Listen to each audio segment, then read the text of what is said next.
Kenapa sih pada teman banget ingetin gue record sih? Oke, yuk kita mulai. Nah, uh, kelas yang hari ini memang teruntuk buat situasi market sekarang. Kenapa? Karena ya ini sideways, sebenarnya market kita sideways. Cuma mungkin banyak yang ngerasa bahwa kok loss-nya lebih dalam daripada lagi downtrend ya. Mungkin banyak yang ngerasa gitu kan. Ya, karena jujur gue pribadi juga sama, situasinya juga persis sama kayak kalian. Ada yang ngerasain loss, terus juga apa namanya, ya cuannya nggak kemana gitu, paling cuan tipis-tipis kabut gitu. Nah, apakah bulan ini ada loss? Gue loss, iya gue juga loss sama kayak kalian gitu. Jadi yang cuan-cuan dapat dari beberapa bulan lalu ya bisa terhitung bulan ini juga lumayan bikin turun gitu, bikin turun lumayan banyak sebenarnya. Nah, kenapa bisa begitu? Ya nanti kita bahas habis ini di kelas hari ini. Karena memang ya for your information aja, kalau kalian memang loss bulan ini wajar ya. Tapi gimana sih cara ngadepinnya ke depannya? Karena masa-masa begini ini nggak cuma terjadi kali ini. Ya, gue kalau boleh jujur sama kalian, mungkin dari bulan Juni, kan bulan Juni ya, berarti kan first half of the year, first half dari 2022 ini udah selesai. Ya kan? Nah, gimana nih ke depannya? Juli gimana, Agustus gimana, September gimana? Dan menurut gue yang bakal terjadi adalah dari bulan Juli, ya ini mungkin ada sedikit kenaikan, nanti bulan Agustus sampai September tuh mungkin bakal suram. Bakal turun. Nanti dari Oktober ke atas baru mulai naik lagi. Contohnya gimana? Ya ini bakal balik kepada ekonomi lama. Di mana masa-masa, ingat nggak dulu window dressing, orang pada excited banget ada window dressing kan? Orang pada excited pada window dressing, tapi ternyata tahun lalu window dressingnya nggak terjadi. Yang ada malah drop. Nah, kemungkinan tahun ini bisa balik ke masa-masa berjaya seperti dulu lagi. Kemungkinan. Nah, tapi kita lihat bagaimana reaksinya. Jadi menurut gua kelas yang hari ini sih benar-benar kalau bisa dipahami, kalau nggak paham tolong tanya. Kenapa? Karena ini berefeknya kepada kehidupan trading kalian ke depannya. Oke. Nah, ya kayak biasa, yang berbaik hati silakan bagikan ke Instagram kalian kalau kita ada kelas beginian juga. Nanti ada recording di YouTube juga, jadi yang nggak sempat ikut full, silakan nonton balik di sini. Oke, prediksi IHSG bulan Juni itu ada dua. Yang pertama ada kenaikan, which is fail, ya jelas fail. Yang kedua penurunan, yang terjadi adalah penurunan beneran. Tapi bedanya harusnya ini rebound, ternyata malah drop, malah sideways, bukan drop, malah sideways. Oke. Nah, secara bulanan IHSG kita naik 10 hari dan turun 12 hari. Dan turunnya lebih dalam, jadi overall kita masih minus 1,72%. Minus IHSG. Nah, cuma harus ingat lagi, IHSG kita ini banyak digerakin sama Goto. Banyak digerakin sama ya bank-bank besar. Makanya saham-saham second liner yang dibanting tuh second liner sama third liner. Yang first liner masih lumayan. Ini ada sedikit untung ya, untung dikit tuh lumayan. Kenapa? Karena saham-saham consumer bertahan. Consumer. Sama telco ya nggak gitu kemana-mana juga. Ini bertahan. Kalau dua ini, kalau consumer nggak bertahan, kalau consumer nggak naik, kan consumer secara market cap agak besar ya, ICBP, Unilever, dan segalanya. Kalau itu nggak naik, ya kemungkinan IHSG kita dropnya sampai sini. Oke. Nah, terus yang bisa kalian perhatiin lagi adalah secara asing, ya sebulan terakhir asing kita udah keluar 7 triliun. All market ya, dan ini berarti ada pasar nego. Kalau dari market biasa, 5 triliun. Ya, angka yang lumayan besar. Angka yang lumayan besar. Itu bukan angka yang kecil lagi. Maka dari itu, harus diperhatiin bahwa, wah kondisi market gini harus gimana ya? Apakah harus stay cash atau gimana? Nah, sebenarnya kalau kalian perhatiin dari candle-candle IHSG ya, ini candle-candle yang lumayan nggak enak sebenarnya. Kenapa nggak enak? Tiap kali naik pasti ekor turun, naik ekor turun. Contohnya hari ini paling jelas. Tadi pagi tuh IHSG masih hijau lumayan. Sampai sini hijau lumayan bagus. Tiba-tiba dari siang ke sore drop dibanting sampai sini. Nah, ini posisi yang agak bahaya untuk IHSG. Oke. Nah, kayak kemarin prediksi bulan lalu adalah IHSG itu sampai tanggal 29 ya penentuannya. Which is hari ini tanggal 30. Nah, kalau hari ini udah drop, agak bahaya ke depannya, mungkin minggu depan bisa turun dulu. Oke, kita lihat AQ45. Ada apa aja yang naik? Nah, kita perhatiin AQ45 dalam sebulan terakhir yang lumayan adalah AMRT. Ya, sempat di-call juga. Ini karena ini naiknya pun cuma sehari sebenarnya AMRT itu. Kalau kalian perhatiin, yang benar bikin dia bisa naik 13% dalam sebulan itu cuma sehari sebenarnya. Pergerakan sehari. Sisa itu cuma pelan-pelan tuh. Ya kan? Goto juga ya harusnya pada dapat. Tower kemarin di atas 1000 masuk. Yang masih hold bagus, silakan ditahan nggak apa-apa.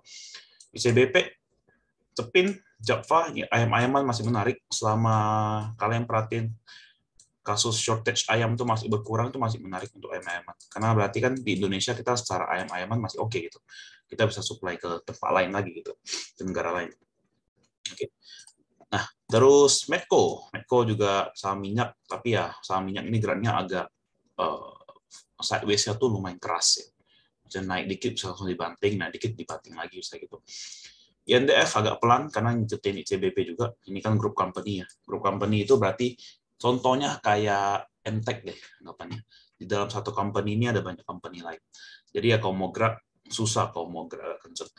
Tapi masih sama selama tender offer di 3.200 itu belum keluar ya masih bakal di sana-sana aja. Tapi chance dia ke 3.200 tuh masih ada tetap sampai tender offer selesai kalau nggak salah sekitar 22 Juli. Oke. KLB Pharma ini gue pernah sebut bahwa ini adalah saham yang sebenarnya bagus, tapi memang agak slow. Nah, dari sini kan udah bisa lihat bahwa IHSG kita nih bulannya agak jelek. Agak jeleknya kenapa? Ya, sebulan LQ45 naik paling tinggi 13%.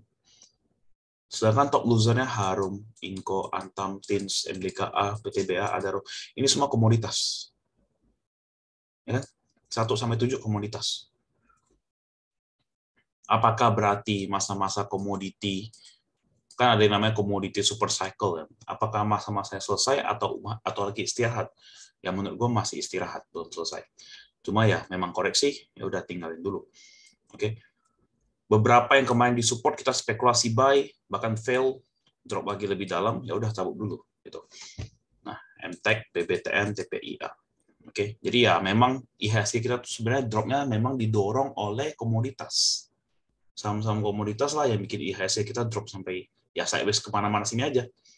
Karena komoditas turun, masih ada consumer yang menolong, bank juga masih di sana-sana aja gitu. Oke. Nah, kalau kalian perhatiin, pergerakan AQ45-nya ini nggak ada nama-nama bank, nggak ada nama-nama bank besar. BBTN kan ya oke lah, salah satu AQ45, tapi kan nggak termasuk dalam big banks, 4 big banks terbesar itu kan. Jadi ya memang pergerakannya jadi sideways, jelas. Kecuali misalnya kalian perhatiin BBCA top loser, ya IHSG kita pasti drop lebih dalam.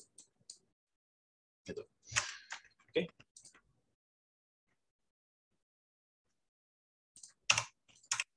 Nah, net foreign buy and sell, ya paling banyak foreign buy terjadi di Mandiri dalam sebulan ya. BRMS, Pegas, UNTR, Unilever. Nah, ini pun nggak terlalu gede angkanya. Kalian bandingin sama net foreign sell di BCA, Telkom, BRI, NDK, BBNI. Ini masih jauh lebih gede. Ini 5 ini aja bisa mengalahkan 10 ini. Ya kan? Ya memang kalau ketika situasinya begini, jelas bahwa memang berarti asing lagi keluar di Indonesia. Nanti ada kita bahas di yang kelas yang sesi 2-nya. Oke. Top gainers. Nah, even top gainersnya pun terjadi di PNLF, MPOW, masih saya cuma belasan persen. Biasa kan tuh ada sampai 100%, ada sampai 200% kan. Ini yang bulan ini cuma ada 40%. Itu pun PNLF. Ya, kalau kita dapat di PNBN-nya. MPOW, SIKO, MDLN, sama Bumi. Top loser, Asha, ini hati-hati IPO, ini juga winner sama. Terus Harum, Inco, NICL. Oke.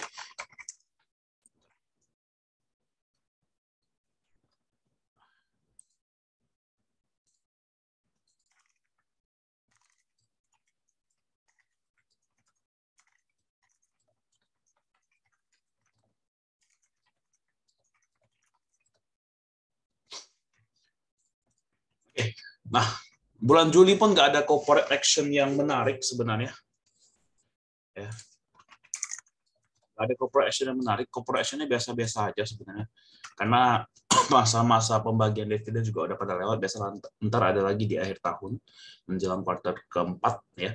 Terus juga secara RUPS pun, RUPS LB yang mau reissue-nya juga yang terjadi adalah reissue yang biasa-biasa aja, nggak ada yang terlalu signifikan. Ya kan? Nah, kalau kita perhatiin Juli ada apa? Ada reissue-nya BIRT. Ini kalau secara yield kemarin dihitung ada sekitar 3%, which is ya lumayan oke. Nah, BIRT ini menurut gua prospek depannya bagus banget sebenarnya. Oke, ini bagus.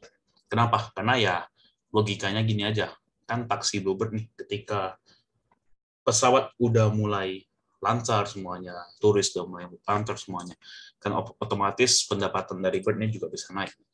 Ya sebenarnya untuk prospek kedepannya, menurut gue ini oke banget. So memang permainannya saham Bird ini memang agak volatil karena agak kurang liquid. Oke, WIM ada isu juga, ada come dividend, ya. Friend-nya ada RUPS LB, ya, yang kemungkinan besar bakal membahas mengenai private placement-nya mereka. Oke. Apakah bakal signifikan sama market? Ya nggak terlalu sebetulnya, karena private placement nggak lewat jalur reissue. Oke. BBYB ini ada RUPS LB, kemungkinan juga mau reissue lagi, mau nambah modal. Oke. ICBP ada RUPST, pembahasan tahunan biasa. SMMT, nah ini yang sebenarnya menurut gue salah satu yang mungkin menarik nih, SMMT.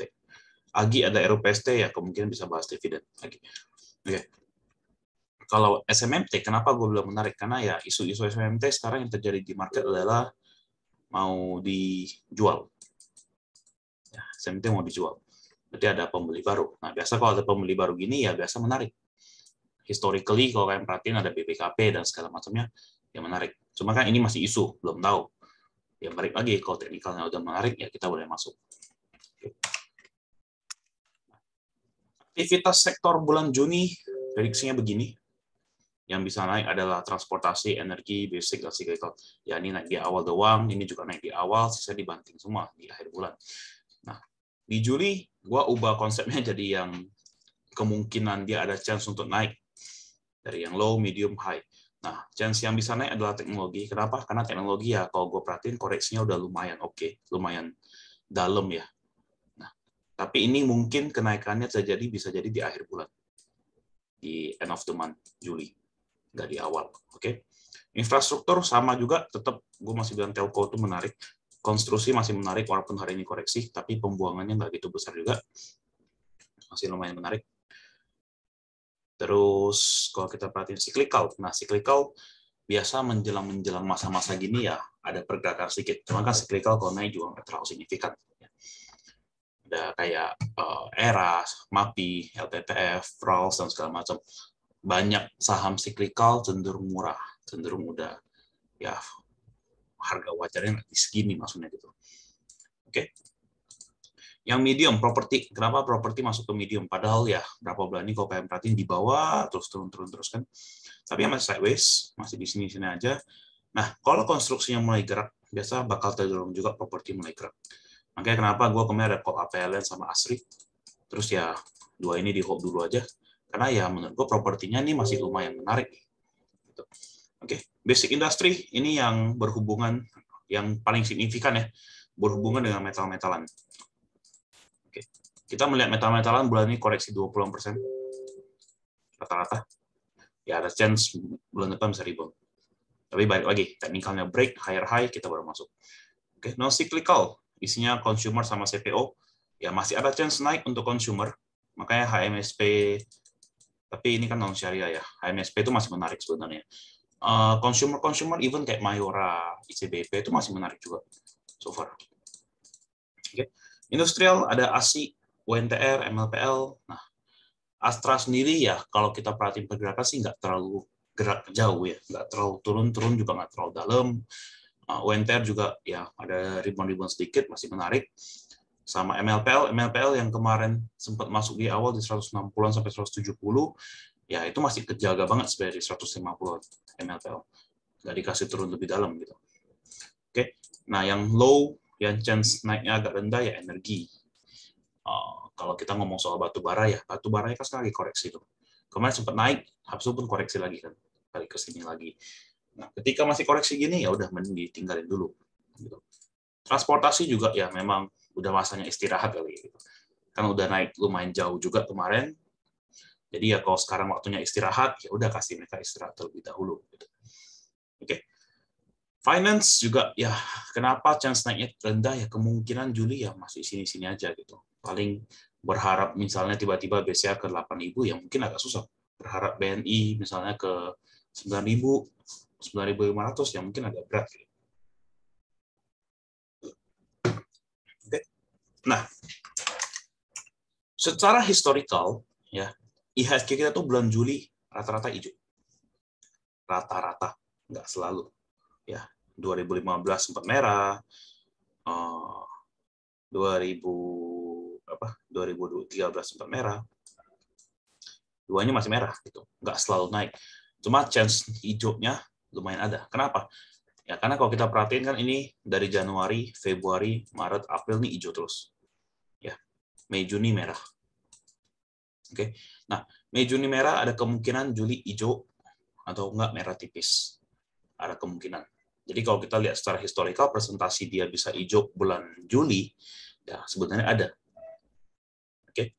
Nah, tapi balik lagi prediksi gua untuk IHSG mungkin Juli ada kenaikan, Agustus turun, terus mulai rebound sedikit, terus September turun lagi. Nah, masa-masa party adalah terjadi di bulan Oktober, November, Desember.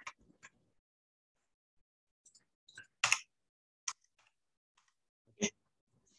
Nah, untuk prediksi Juli, karena sesuai yang tadi gue bilang, kalau misalnya IHSG close di bawah 6.000 berapa tadi, 6.930 ya kalau nggak salah ya gue bilangnya. Kalau close di bawah sana, sell yang break support. Kenapa ya? Ini lower low, terus secara candle juga kurang enak gitu.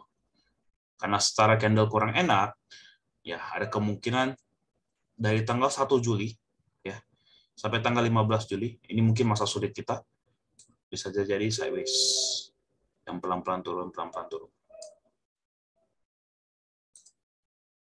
Oke, bisa jadi sideways. Nah, terus setelah sideways ini, baru kemungkinan pelan-pelan naik. Nah, maka lihat situasi. Kalau turunnya dalam, turunnya cepat, naiknya cepat. Kalau turunnya pelan, mau naik cepat ya agak susah. Oke. Jadi yang kali ini nggak pakai skenario A, B, C lagi, ya menurut gua sih bakal turun dulu IHSG. Nah, jadi gimana nih? Apakah stay cash semuanya atau bagaimana? Ya kita lihat habis nih.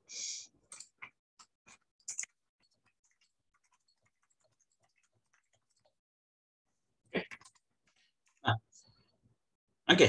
Di sesi 2 kita bahas how to trade, how to TP, how to adapt to market situation. Karena mungkin ya banyak ya bingung. Kenapa TP? Gimana cara TP-nya gitu? Contohnya kayak hari ini kita ada yang tadi gue suruh cabut itu ada JAST. Just cabut dulu TP.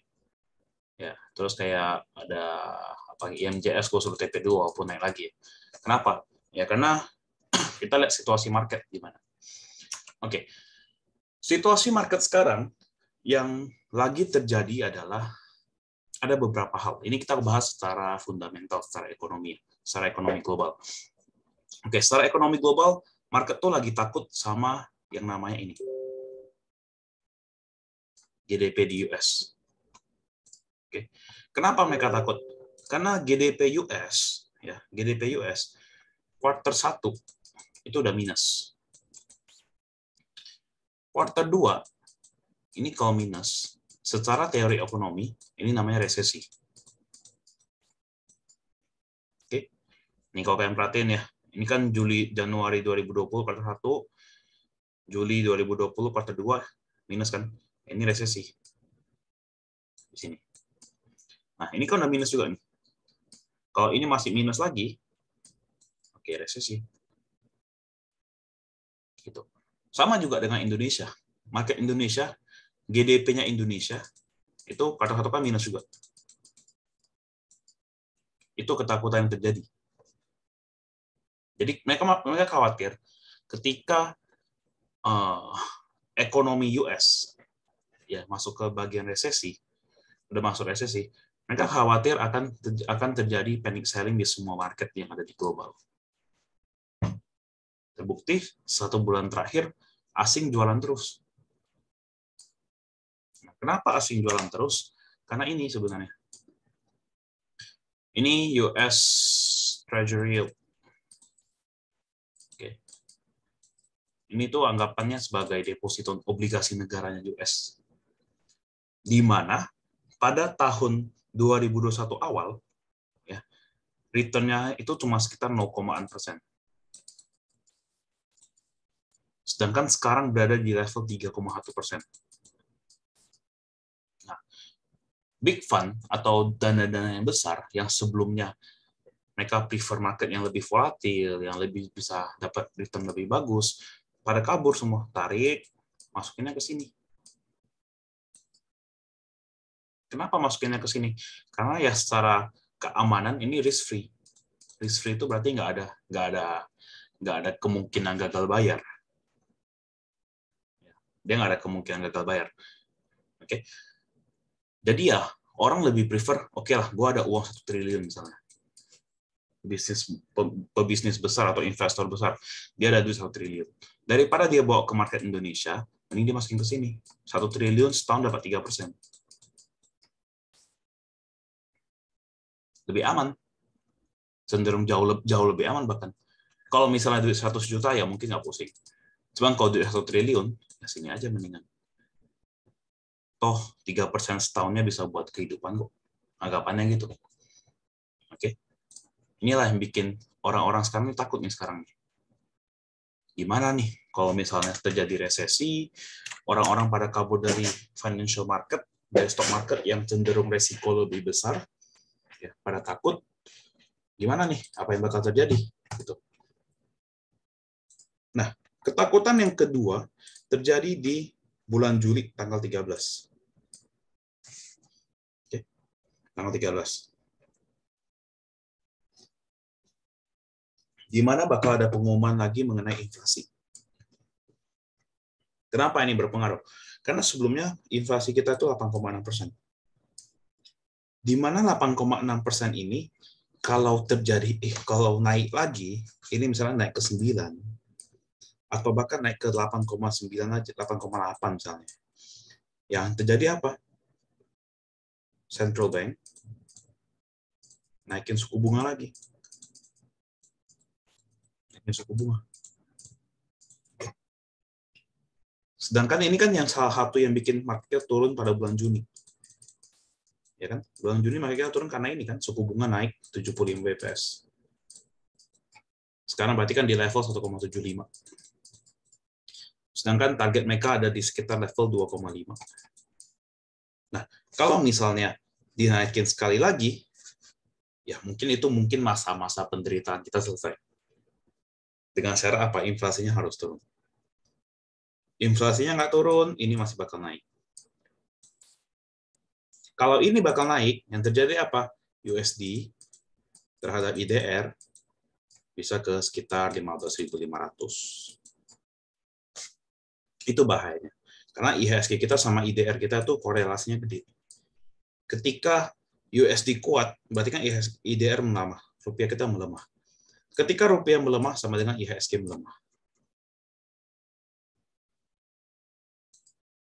Nah, nanti yang terjadi apa? Ya kemungkinan Bank Indonesia juga naikin suku bunga. Tapi menurut gue udah terlambat kalau naikin bulan depan. Kalau inflasi naik, suku bunga US naik, Bank Indonesia naikin suku bunga pun nggak terlalu signifikan terjadinya. Itulah yang bakal terjadi. Bahayanya di sana. Jadi semua orang tuh ketakutan nih, aduh gimana? Karena ketidakpastian. Ketidakpastian tuh cenderung terjadi, itu mencerminkan pada saat sideways. Ketika sideways, ini menandakan ketidakpastian terjadi di market. Nggak tahu mau naik atau nggak tahu mau turun. Nggak tahu mau belanja banyak atau nggak tahu mau jualan banyak. Hati-hati. Makanya kenapa? Karena masih ada ketakutan ini yang di mana terjadi tanggal 13, GDP kan akhir bulan ya, tanggal 28 ya. Nah, makanya kemungkinan ya IHSG kita bisa drop dulu sampai sekitar tanggal 15. Ya, yang dengar mungkin agak panik, agak takut. Cuma ya itu kenyataan, bukannya mau takutin. Oke. Nah, jadi gimana cara kita ngadepinnya dengan situasi sekarang? Apakah nggak usah trading saham terlebih dahulu? Ya, salah satu solusinya itu. Cuma di saham Indonesia atau di saham manapun, mau kondisi apapun, pasti masih ada yang bisa kasih contoh. Tergantung gimana cara kalian tradingnya. Kalian ada dua cara. Cara pertama, kalian trade biasa, trade tapi lebih disiplin, langsung cabut, langsung TP. Atau cara kedua, kalian harus main konsep average down. Tampung terus sampai entar bulan Oktober panen. Itu cara kedua. Tapi gue kurang suka sama cara ini. Mending trading biasa kan. Oke. Nah, di market kita ada 3 pergerakan. Sideways, yang kuning. Hijau, uptrend. Merah lagi turun, down. Dan ini sideways. Nah, masing-masing trade ini ada cara tradingnya masing-masing. Nggak semua sama. Nggak semua bisa kalian pakai cara A, nggak semua kalian bisa pakai cara B, nggak semua kalian bisa pakai cara C. Nggak. Beda-beda. Apakah berarti kalau masa sideways nggak bisa cuan? Masih bisa. Apakah berarti kalau lagi turun nggak bisa cuan? Ya masih bisa. Contohnya apa? Ya waktu sideways sekarang nih, kayak hari ini, lagi turun-turunnya. Masih bisa dapat IMCS kan? Yang waktu penurunan bulan Mei, yang bulan Mei awal yang turun, kita kalau nggak salah di sini dapat apa? Temas ya kalau nggak salah. Atau BRMS atau Bumi atau apa, gue lupa. Masih ada ya. Pasti masih ada yang naik. Karena ini penurunan yang sebenarnya terjadi karena kondisi ekonomi, kondisi wajar. Kecuali ini krisis. Cuma nggak mungkin terjadi. Agak kecil kemungkinan untuk terjadi krisis sekali lagi. Karena baru terjadi 2 tahun lalu. Ya kan? Nah, jadi bedanya apa? Sebelum kalian bedain itu, kalian bedain dulu dengan yang namanya invest sama trading. Oke. Nah, ketika kalian invest, ini konsep utamanya. Karena banyak yang ngira bahwa saham A hold lama, oke jadi invest. Saham B nggak bagi dividen masih rugi, oke boleh nggak diinvest? Beda konsepnya. Kalau invest, konsepnya itu benar-benar kayak kalian pegang BCA. Kalian pegang BCA. Selama kondisi laporan keuangan BCA masih aman, masih cuan, nggak ada kasus, nggak ada masalah, ya udah ini hold untuk invest. Kalau turun, apakah harus cut loss? Average down. Kalau saya terjadi kapan? Ketika laporan keuangannya udah mulai jelek. Itu baru cut loss. Ketika tiba-tiba memutuskan, oke, gue nggak mau bagi dividen, nggak ada dividen, oke, itu baru cut loss. Selama masih ada, berarti namanya hold. Kalau nggak hold, ya average down. Yang namanya invest, wajib ada porsi average down. Nggak bisa nggak. Nggak boleh nggak. Karena nama invest tuh kumpulin lot. Kalian ngumpulin lot kalian sebanyak mungkin. Bukan ngumpulin average kalian berapa. Oke. Sedangkan kalau di trade, ya kalau di trade, nggak perlu dividen, nggak masalah, nggak perlu growing income, mau perusahaan masih rugi, mau perusahaan harga 100, nggak masalah. Aman-aman aja. Karena kan tujuannya trade. Nah, jadi kalau yang bilang mau invest, contoh di frame misalnya, ya itu namanya bukan invest, itu kan spekulasi buy untuk swing trading. Hold lama kan, ya udah swing trading. Jaga tren secara jangka panjang. Kalau kalian perhatiin IHSG kita, kalau secara kita lihat secara jangka panjang ya ini masih uptrend sebenarnya. Secara jangka panjang. Tren belum patah.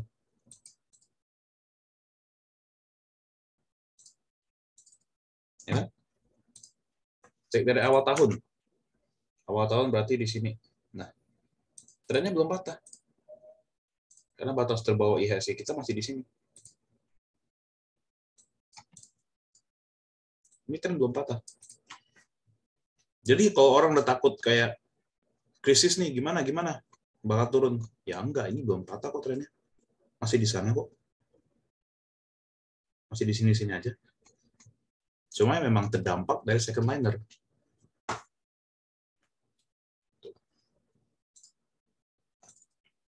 Oke. Nah, back to trading. Kalau kalian mau trading, tentuin dulu fast trade atau kalian mau swing. Gimana sih konsepnya sebenarnya? Nah, fast trade tuh kalian bisa lakukan ketika kalian buy on breakout misalnya. Ya, kalian buy on breakout. Contoh kayak kemarin yang kita beli adalah yang buy on breakout. Coba cek. Salah enggak. Apa ya buy on breakout ya?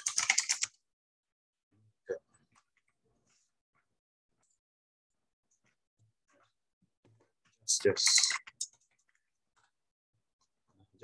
JST. Di sini kan kita beli buy on breakout. Oke, ketika kita buy on breakout, langsung cari next resistance-nya di berapa. Oke, kemarin dapat R1 di sini, R2 di 130.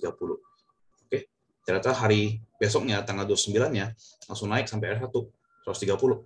Oke, harusnya di TP dulu, kalau dia nggak close di sana. Itu fast trade.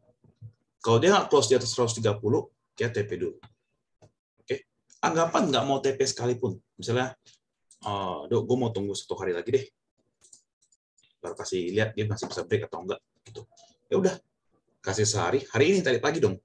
Nah, tadi pagi coba di break, nggak berhasil. Dan akhirnya masih ke bawah 130. Dari awalnya di atas di 131, 132, 131, 132 masih bolak-balik terus 130. Ternyata 130-nya diturunin, dimakan, dihaki.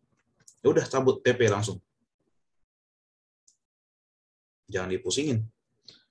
Walaupun nanti kalau misalnya anggapan naik lagi ke 138, ya udah nggak masalah. Nanti baru pikir entry point lagi. Setidaknya kalian udah amanin dulu sini.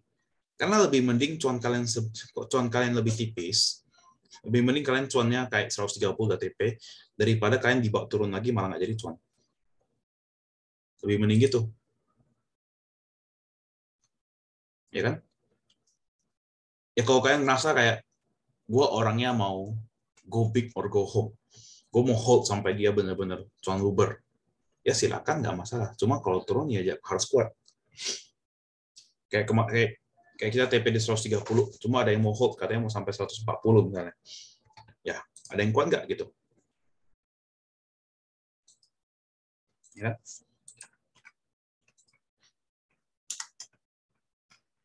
Kayak bank, dari cuan dari merah. Bank. Nah, bank sampai di sini. Ini break. Ya. Break 2045. Oke? Break 2045. Cari next resistance di berapa? Anggapan kalian buy-nya di sini. Karena setelah breakout ya. Kan gue call-nya di bawah sini. Anggapan yang telat, nyusunnya setelah breakout. Nah, cek next resistance di berapa? Ternyata di sini ada resist. 130. Atau mau naikin dikit, di sini ada. Nah, pas 290. Ada resist di sini ternyata. Nggak kuat naik, kempes, cabut. Nah, kalau kayak hari ini punya, tadi waktu di 1.800 lebih ada yang nanya, boleh buy nggak? Bilang, ya silakan. Cuma kalau cost di bawah 1.900, cabut. Karena spekulasi secara risknya kan lebih rendah. Gitu. Ya. Nah, tahu gimana harus cepat TP, atau tahu gimana harus di hold, tergantung dari situasi market. Kalau misalnya market kita lagi sideways, kayak gini kan market kita sideways banget.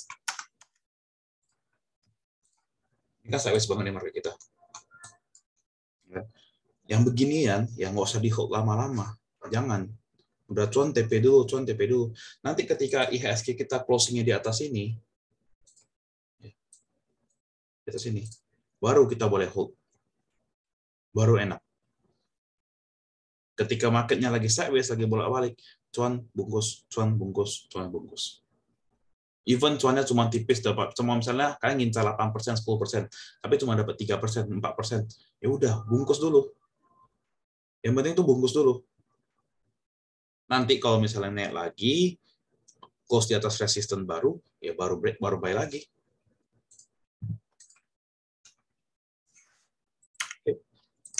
Nah, yang kedua ada buy on weakness, risknya kecil. Ya ini yang kayak tadi gue bilang di bank.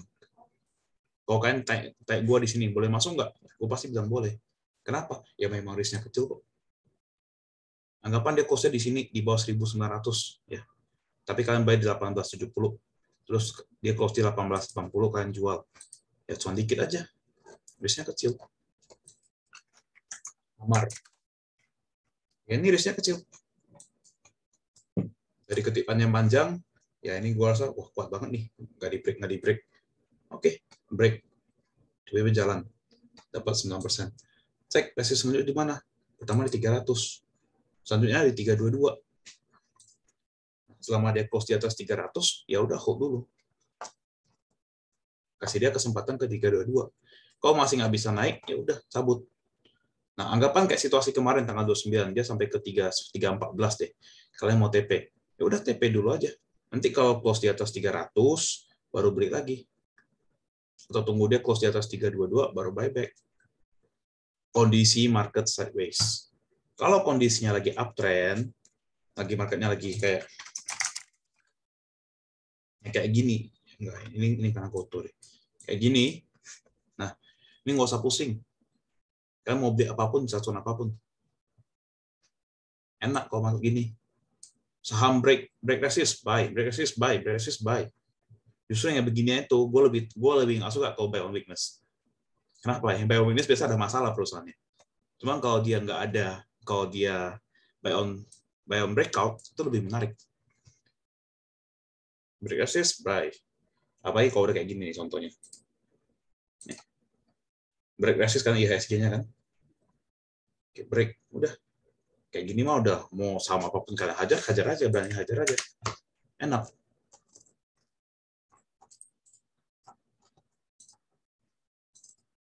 Oke. Nah, sedangkan kalau kalian swing ya, kalau kalian mau tujuannya mau swing trade ya, mau buy on breakout atau buy on weakness terserah, nggak masalah. Yang penting trennya nggak patah. Trennya patah tuh dalam hal apa ya? Kalau misalnya gue sebut adalah nggak boleh lower low ya. Kalau misalnya supportnya di sini, ya, dia nggak boleh lower low. Jangan sampai close di bawah garis ini. Nah, di sini cabut. Cut. Oke. Nah, yang kedua, nggak boleh 3 kali candle merah. Nggak boleh 3 kali. Kalau 2 kali masih oke. Makanya hari ketiga penentuan. Tapi nggak boleh 3 kali. Atau dengan syarat dikombinasikan. 1, 2, 3 candle ini apakah membentuk lower low? Apakah dia turun lebih bawah? Kalau lebih bawah, ya udah out dulu.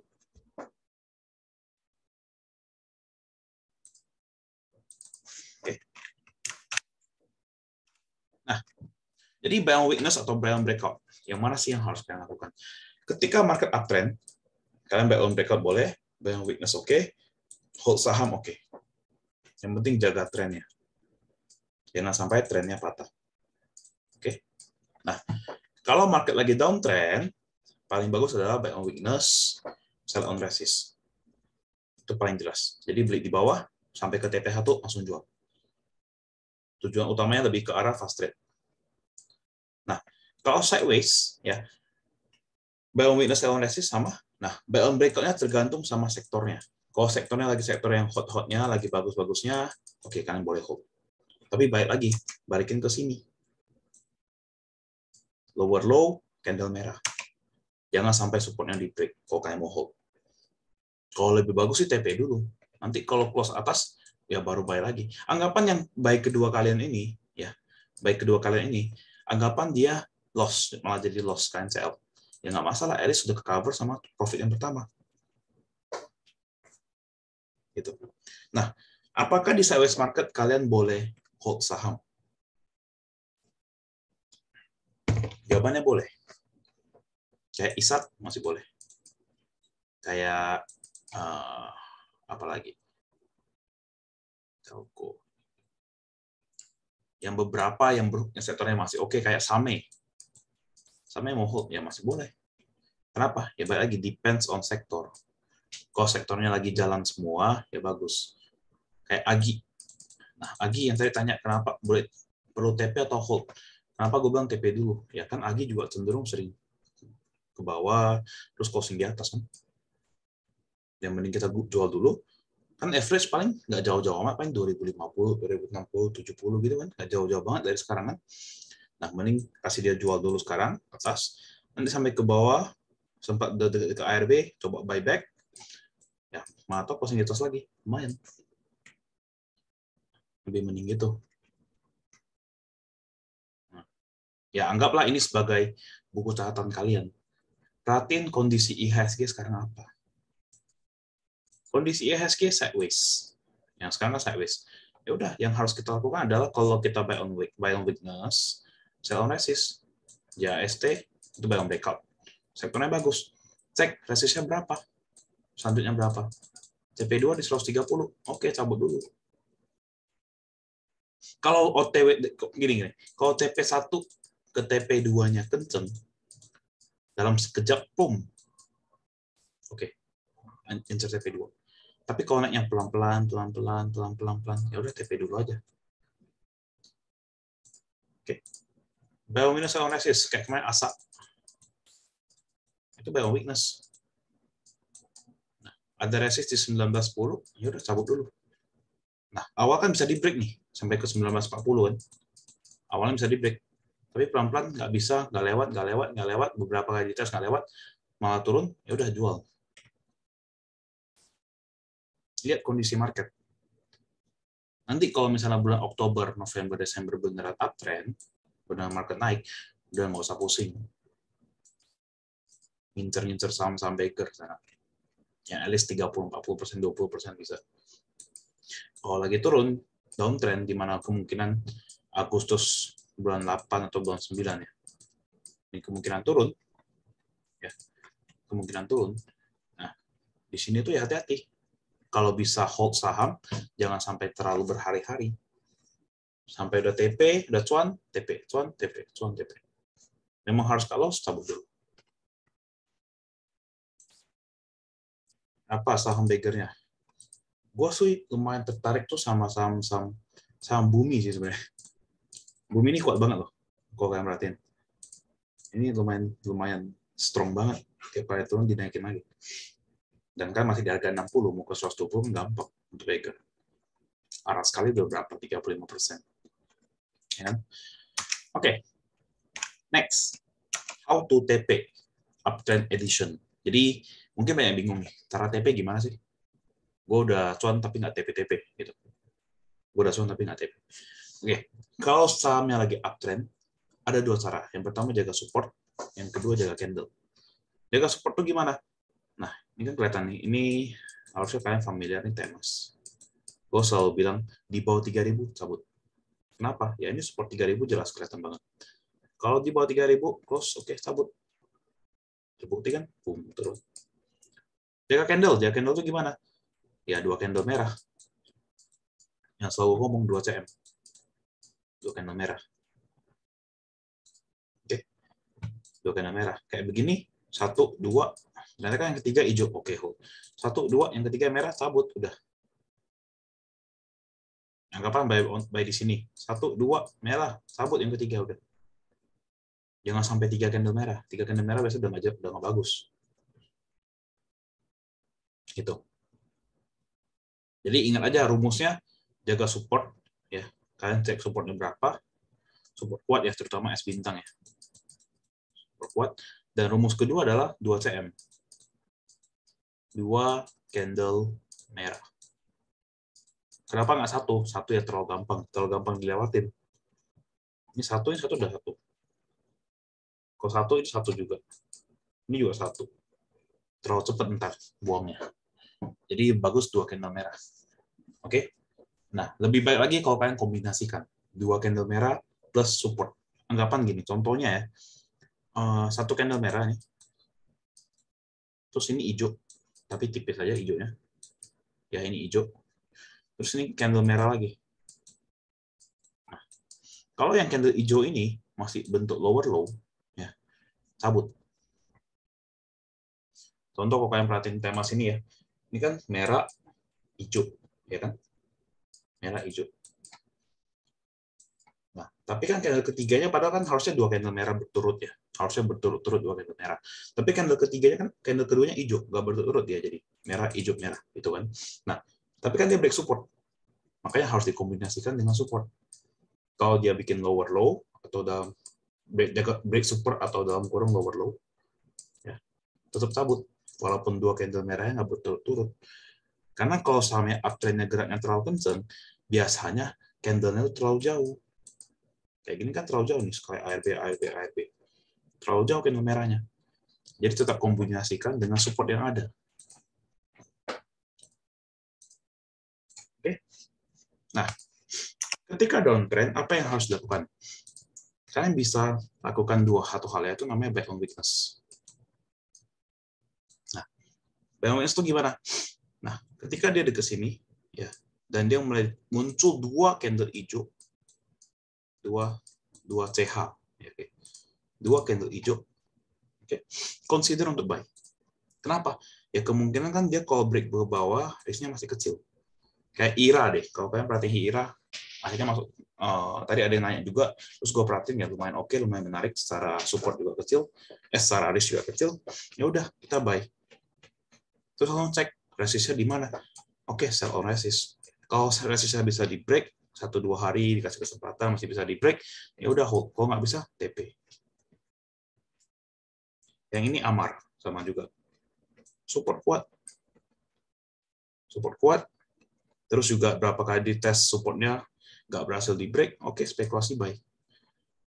Oke. Jadi dua candle hijau itu dua candle hijau tuh kalau bisa bagus, kalau nggak ada nggak masalah juga. Ini hanya extra plus point aja. Nggak kayak dua candle merah yang wajib harus kalian perhatiin dua candle merah itu. Cabut. Oke. Yang penting dari TP di downtrend adalah buy on weakness ketika dekat dengan support. Oke. Sama juga konsepnya dengan resisten. Ketika kalian melihat resisten di tes beberapa kali nggak bisa break, ini kan artinya resisten kuat. Ya kan? Nah, sedangkan kalau di support, berapa kali supportnya nggak bisa di break, berarti kan ada support kuat. Berarti orang tuh berarti ada bandar yang jagain di harga segini. Itu dijagain. Nah, ketika dijagain, ya udah kita tahan dulu. Kalau masih nggak bisa di break, oke kita buy. Udah berapa hari kita buy. Strike resistennya berapa, udah ketemu resisten berapa, set jual di sana. Nah, nanti gimana nextnya? Perhatiin, kalau resistennya bisa di close di atasnya, ya udah hold. Kalau nggak bisa close di atasnya, cabut dulu. Sebisa mungkin kalau downtrend, jangan hold terlalu lama. Kalau bisa makin cepat, makin bagus. Makin cepat TP, makin bagus. Karena downtrend. Kita tanda tanya nih, besok merah atau hijau. Hijau pun kayak hijaunya nggak nyenengin gitu. Kalau merah, merahnya makin dalam. Itu kebusukan dari downtrend dan sideways. Hijaunya 1%, merahnya 3%. Naik rebound 2%, merah 4%. Oke. Nah, sedangkan kalau lagi sideways, sama agak mirip dengan downtrend konsepnya, ya. Tapi harus lebih lincah anggapannya gitu. Kenapa? Karena sideways itu jelas, bolak-balik itu jelas. Nah, sideways itu kan harus ngerti atau harus tahu setidaknya support di mana, resistance di mana. Harus tahu dulu. Kenapa? Ya konsepnya sama, buy on weakness, sell on resist. Kalau break resist boleh buy, ya. Break resist boleh buy. Cek resist selanjutnya berapa. Ini kasus Bumi kemarin. Bumi kemarin kalau di sini kita buy. Ya. Kalau di sini kita buy. Nah, ketika sini close ini atas 70 kita buy juga. Cakep dong semuanya. Secara teknikal semua resistennya di break di atas 70 kita buy juga.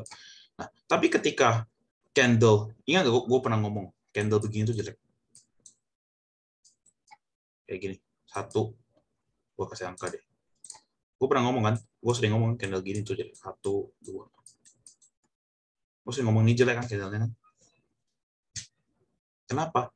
Karena ini tuh gak enaknya apa? Ini tuh ada yang naikin pada saat opening, terus dibanting pas closing. Kurang bagus. Gak enak liatnya. Gue lebih mending dia bukanya di sini, terus turun, terus naik lagi. Lebih enak. Nah, ketika dia close dia bawah 70, nah ini kan di bawah 70 nih, ya kan? Tapi close-nya kan di bawah, open-nya di bawah, dia open di bawah gap down, terus sempat naik, ternyata 70 nggak kuat di break, cabut. Sama kayak sekarang nih, kita ketemu support barunya bumi di 63. Angka 63 itu support barunya bumi. Sedangkan kalau kalian perhatiin, satu kali dites rebound, satu kali dites rebound, ini tes ketiga kali rebound, tes keempat kali rebound juga. Ya udah berarti ini support kuatnya. Buy bumi di 63 sampai 64 kalau bisa. Oke. So conclusion-nya adalah ketika market sideways, usahakan lakukan yang namanya fast trade. Kalau kalian nggak bisa pantau market, takut kelewatan, oke, takut kelewatan, cek sektor mana sih yang bagus. Harusnya beberapa hari ini gue sering ngomong telco itu bagus, konstruksi bagus. Kalau sektornya bagus ya kalian bisa hold setidaknya dengan tenang. Atau mau aman, atau mau lebih aman, ya udah hindari dulu, jangan belanja. Cuma kenapa gue nggak setuju jangan belanja? Karena kalau kalian tiba-tiba baca grup, tiba-tiba lihat Instagram, ada yang saham ini naik, kita nggak tahu saham itu kapan bisa naik. Gue nggak tahu saham ini besok bisa naik atau enggak. IMJS tuh kan gue expect-nya hari kemarin naiknya. Ternyata belum naik kan. Naiknya hari ini kan. Tapi gue perhatiin kemarin, oh masih menarik. Ya udahlah, call sekali lagi deh. Masukin tabung sekali lagi. Karena kita nggak tahu. Nah, gimana jadi kalau misalnya kalau kondisi market begini? Kalau mau belanja, pagi kalian belanja, langsung set jual. Pagi buy, langsung set sell. Oke. Atau kalau kalian mau hold aja, mau swing aja, ya udah carilah saham-saham yang memang secara market begini sideways nggak terlalu berdampak. Salah satunya ISA tuh nggak berdampak. Nggak ada berdampak dalam sisi sideways, tapi dalam sisi downtrend-nya enggak. Dalam sisi turunnya enggak. Even bumi pun gue bisa bilang sebenarnya nggak begitu berdampak. Kalau nggak mau posting, ya udah gue jadi kalian, gue hold bumi aja, gue antri di 64, gue hold aja. Kalau nggak, yang lain misalnya ada apa ya menarik, kayak konstruksi atau properti deh. Itu kan masih nggak kemana-mana. Kalau kalian perhatiin, market kita gini, BSD di sini aja dia. Ya hold aja. Tunggu momentumnya properti. Kan pasti ada momentumnya. Itu pasti bakal ada momentum di mana properti tiba-tiba boom. Yang pertanyaan adalah, apakah hari selanjutnya tetap naik? Itu pertanyaannya. Cuma kalau pertanyaannya, apakah properti bisa naik? Ya bisa. Saham-saham konstruksi apa masih bagus buat ke depannya? Logikanya gini aja. Sebuah negara dilihat bagus dari apanya? Sebuah negara dilihat sebagai, wah ini negara cakep banget ya, cantik banget ya negaranya. Dari mana? Dari infrastruktur. Itu aja, simple. Infrastruktur apa? Salah satunya kan konstruksi. Part of infrastruktur kan konstruksi. Jadi negara bisa konstruksi bisa bagus nggak? Bagus, pasti bagus. Gue yakin banget pasti bagus. Ya tergantung next presiden kita siapa sekarang. Nah, jadi market kita tuh sebenarnya bakal ada terjadi ketidakpastian yang agak nggak enak, ya, terutama sampai Pilpres. Pilpres selesai, maka kita baru mulai. Presiden nggak tahu siapa, prospeknya mau kemana, kan belum jelas juga. Oke, jadi ya, lihat situasi market, adaptasi. Pelajari market itu gimana. Kalau lagi sideways harus ngapain. Kalau lagi downtrend harus ngapain. Kalau lagi uptrend harus ngapain. Terkadang market sideways itu jauh lebih gak enak daripada downtrend. Kadang. Kayak bulan ini jujur nggak enak banget, jujur.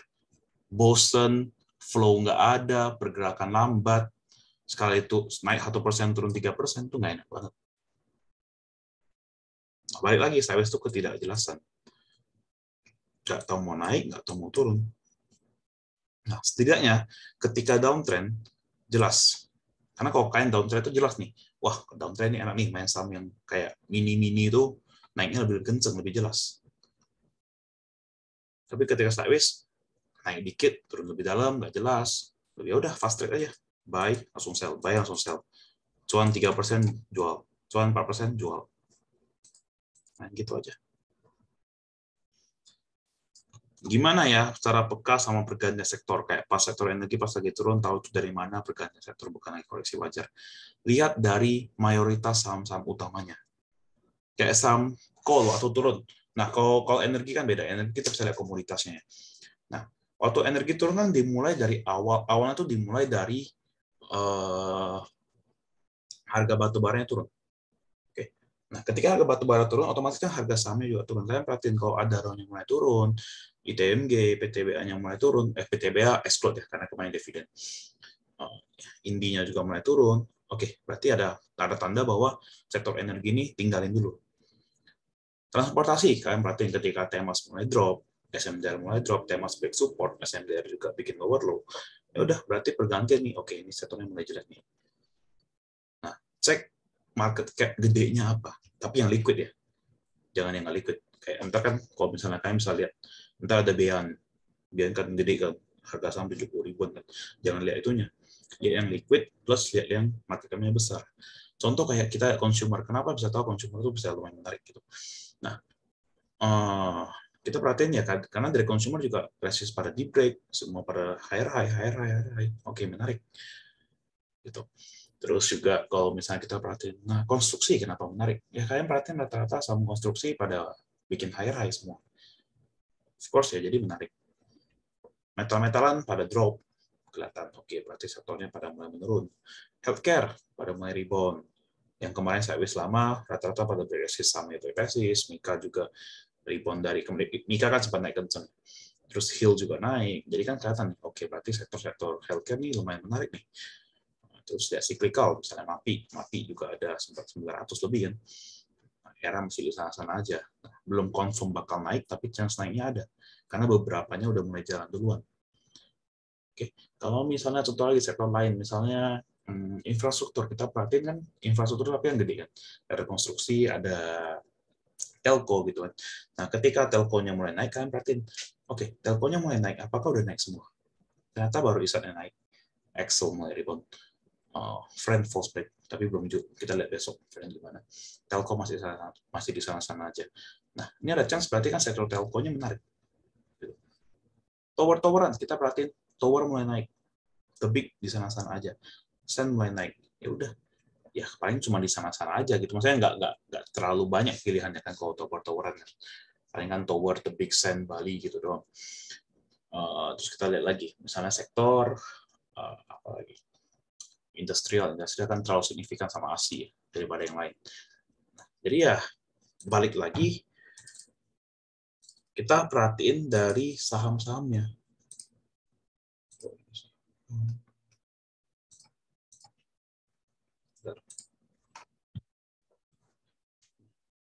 Kalau saham-saham mayoritasnya mulai break, ya menarik. Ini kayak infrastruktur ini kan mulai naik, tapi mulai drop lagi. Ini kan naiknya kemarin terdorong sama bagian konstruksi, sama bagian telco-telcoan kan. Cyclical juga mulai naik. Masih sideways, cuma ya naik, nggak turun terlalu dalam. Berbeda kalau kalian bandingin sama industrial, drop terus. Non cyclical, naik karena consumer. Properti sebenarnya salah satu yang lumayan safe sih kalau kalian perhatiin. Nggak terlalu ngerat sama market. Basic, nah ini kan mulai drop lower low. Ini kalau kalian tarik garis kan juga lower low ini. Ya kan? Betul. Teknologi, ya ini terlalu signifikan sama Goto. Oke. Tuh, jadi kalau mau lihat pekannya gimana, intinya lihat lagi utamanya di mana, market cap terbesarnya lagi di mana, dan liquid. Kalau mulai pada drop, ya berarti bisa jadi drop dulu yang lain. Oke. Sip. Habis ini kita lanjut ke curhat session. Sekalian yang mau nanya bareng. Ini gue stop recording aja kalau misalnya bagian curhat session. Gue ke toilet bentar.